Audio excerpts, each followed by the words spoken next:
আপনার স্ত্রী ভাতের পাতিল থেকে ভাত বের করতে জানে না।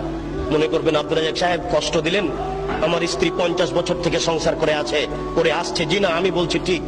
ভাতের পাতিলের মাঝামাঝিতে চামচ ডুবালে বরকত কমে যাবে, এক পাশে চামচ ডুবালে বরকত বেশি হবে।